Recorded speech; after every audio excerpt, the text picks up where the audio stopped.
गोली मारी गया तो जब हमरा धर्म को यहाँ तुम नीचा दिखाइया तो भाई जनू नहीं तो कुछ करवा। बहराइच में हुए हिंसक मामले में जो ऐसा कृत्य किया गया है वो बिल्कुल किसी को भी नहीं सही लग रहा है। अगर जो आप भी या हम हो कोई ऐसी गलती कर डालते हैं या मेरे साथ कोई ऐसी गलती कर देता है कि एक झंडे के लिए किसी की जान ले लें, ये तो बहुत बड़ी बात हो गई। हमने एक राम मंदिर के लिए 500 साल हमारी आंखें तरस गई, लेकिन हमने ये पूरा मामला डॉक्टर भीमराव अंबेडकर के बनाए हुए संविधान पे छोड़ दिया कि जब भी हमें न्याय मिलेगा जब उनके संविधान द्वारा मिलेगा। लेकिन यहाँ के मुस्लिम लोग क्या करते हैं कि अगर जो हिंदू भाइयों से जरा सा भी कोई गलती हो जाए तो तुरंत अपने हथियारों से उसका न्याय अपने आप ले लेते हैं। यदि कोई गलती मुस्लिम से होती है तो हिंदू ये कहता है कि डॉक्टर भीमराव अंबेडकर द्वारा बनाए गए हम उस संविधान से इस चीज़ का न्याय लेंगे। लेकिन यहाँ पे क्या होता है कि मूर्ति विसर्जन का जुलूस होता है, जुलूस निकलता है और उस मुस्लिम से यहाँ पे क्या होता है कि अगर जो एक गांव में या एक पुरोए में अगर जो 20-30 मुस्लिम के घर हो गए तो उसे कहा जाता है कि संवेदनशील, ये एरिया संवेदनशील है, यहाँ से नहीं जाना। और जहाँ पे पूरे के पूरे हिंदू हैं वहाँ कोई संवेदनशील नहीं है। तो भाई हम ये कहते हैं कि ऐसा यहाँ क्यों किया जाता है?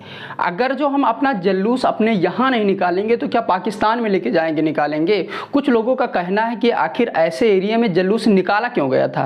तो हम उनसे ये कहना चाहते हैं कि अपना जुलूस अगर जो हम इंडिया में नहीं निकालेंगे, अपने भारत में नहीं निकालेंगे तो पाकिस्तान लेके जाएंगे निकालने, हम अपने ही एरिया में ले जाएंगे। हम उन भाइयों से कहना चाहेंगे कि आपके अंदर ऐसी क्या चीज़ छुपी थी कि एक इंसान को करंट लगाया गया, उसके एक अंग को टॉर्चर किया गया, उसके सीने में 24-24 गोलियां उतार दी गई। क्या एक गोली में नहीं मरा था, 2 गोली में नहीं मरा था, 6 गोली में नहीं मरा था, आप 24 गोली मार दी तभी वो मरा। उसके बाद में नाखूनों से क्या जोड़ दी कि प्लास से नाखून उजाड़ने की, उसके बाद में उसके शरीर में करंट लगाने की, इतनी टॉर्चर करने की क्या आवश्यकता थी? आपके मन में ऐसा क्या भावना भरी हुई है?